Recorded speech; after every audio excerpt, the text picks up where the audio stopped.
Ako ko niyo mawawalahi.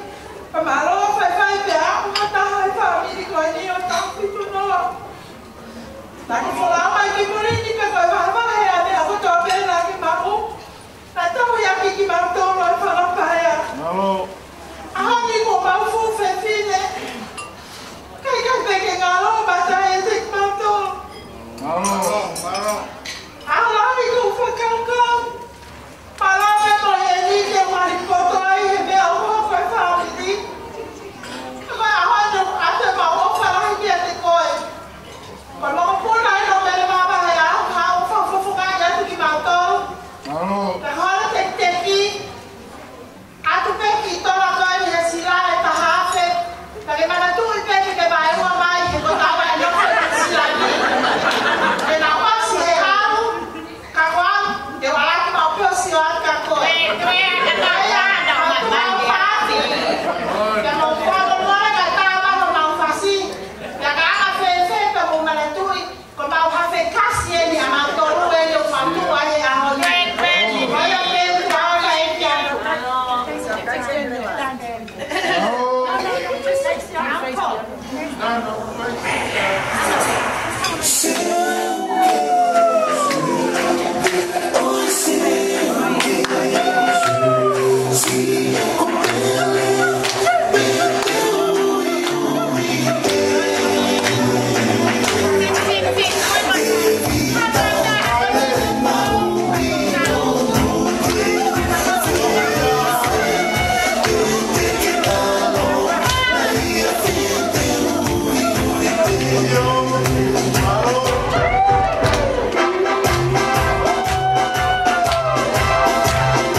tau ko ma pe ko he ke ta lu ma ko ya be mo be ha ma ta lu ko ya ko wi ka ya ale vai vai ko ni ma lo